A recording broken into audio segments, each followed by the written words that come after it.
अहं विजया अस्मि नर्मदे हर. आज सकाळीच आपल्याला भेटायला आले. पहाट झाली, दिशा उसळल्या, मावळली रजनी. अशी ही भूपाळी पहाटे म्हणतात. आणि पहाटेची वेळ आहे, थंडीचे दिवस आहेत, म्हणून आज मी आलं घातलेला मुरवलेला चहा तुमच्यासाठी करणार आहे. तुम्ही पण मुरवता का चहा? तर बघूया चहा. प्रथम 1 कप पाणी घेऊया आणि गॅस लावूया. गॅसमध्ये इकडे मी दूध तापत ठेवलं, थोडं काढून घेतलं, थोडंच दूध गरम करते. गरम करण्यासाठी दूध काढून घेतलेलं आहे आणि हा 1 कप चहा करते मी. आणि त्यात आलं घालणार आहे आता. आणि आलं घातलेला चहा खूप आवडतो, तुम्हाला पण आवडतो. कुणाला आवडत नाही चहा असं नाही, चहाला वेळ नसते. हौशी माणसं चहा कधीही, आमच्यासारखी कधीही रात्री कोणी आलं की पहिले चहानी सुरू त्यांचं स्वागत होतं.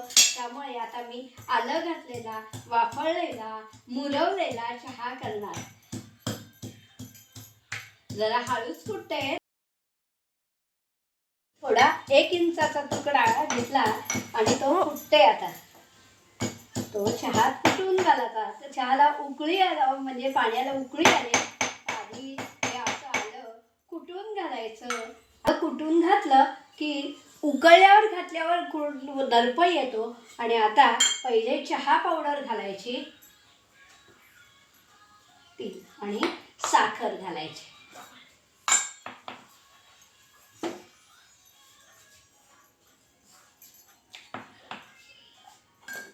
हे पितळ्याचं कलेक्शन आहे, चहा आणि साखरेचे डबे.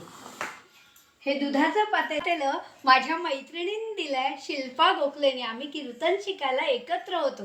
रोज सकाळी त्याच्यात दूध तापवते आणि चहा करते. आता चहाला उकळी आली चांगली आणि चहावर आपण झाकण ठेवूया. हे झाकण ठेवणं म्हणजे चहा मुरवणं. आणि मुरलेला चहा अप्रतिम लागतो. आणि मग नंतर त्यात दूध घालायचं. आता आपण चहा गाळूया. हा चिमटा छोटा आहे, त्याला पोपट चिमटा असं म्हणतात. हा नाशिकहून माझ्या एका नातलगाने मला पाठवून दिलाय. मला सगळी भांडी संचय करायचा छंद आहे, म्हणून हा चिमटा मला आला. माझी चुलत नणंद आहे धोपावकर, कडनं हा चिमटा मला आलाय. त्या नाशिकला राहतात. आता आपण चहा उकळलाय तो ओतूया. असा चहा मस्त मुरलेला आहे आणि गाळून मी आता चहा घेणार आहे.